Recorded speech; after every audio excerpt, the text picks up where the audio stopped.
All right, this particular section is called types of slope, and these types of slope are so super important to us. And we're gonna be using these really all throughout this first semester. And the best way that I can show you the types of slope, there are 4 of them, is by showing you Mr. Slope Guy. So Mr. Slope Guy has a plus for his eye right here, and that's his eyebrow. He has a minus for this eye because he's winking at you, and that's his eyebrow there. He has a nose, of course, with a little detail there. And then he's just kind of flatline. He's super chill, and that's his mouth. Mr. Slope Guy is also a big poster in our room because he is so important. We're gonna reference him a lot. And the first is positive. Positive slope, you can see from his eye. Anytime I need to remember what does positive slope look like, that's what it is. That's what it looks like. It is sloping up to the left.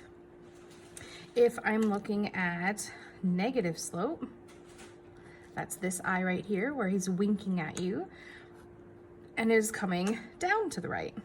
This is positive, it's going up. This is negative, it's coming down.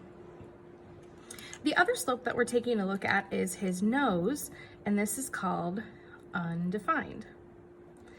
And undefined slope, what that means, that's that U, that's why he has a little U on his nose.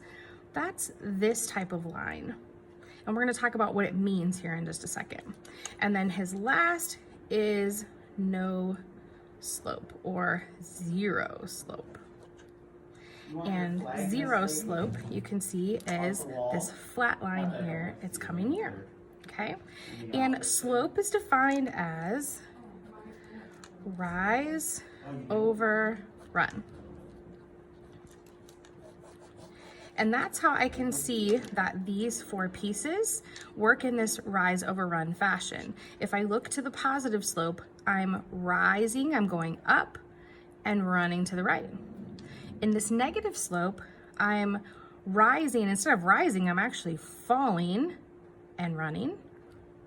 In undefined slope, I'm constantly rising, but I'm never running. So if I'm constantly rising, or we put that as infinity, I'm going up forever and ever and ever, but I'm never gonna run, this is where undefined comes into play. I can never divide by 0. Division means splitting it into these parts, and I can't split something into 0 parts, so that's why it's called undefined. And then his mouth, I can see that I'm actually never rising because I'm flat, but I'm always running, or I could put infinity for that. So that's where you can see it's 0 or no slope, because I can have something here on the bottom, I can divide by that, but anything, 0 divided by anything is still 0. So that's why that 0 is gonna play here. So you can see the difference between these two. It's a pretty big difference. One is rising all the time, it's a vertical line, but never running. And one is running all the time, but never rising. So you can see the difference. And sometimes people get these two confused, so that's why we look back to Mr. Slope and see his little nose reminds us that it's undefined. That's what an undefined vertical line looks like. And this is what a 0 slope, his little corners of his mouth, help to remind us of.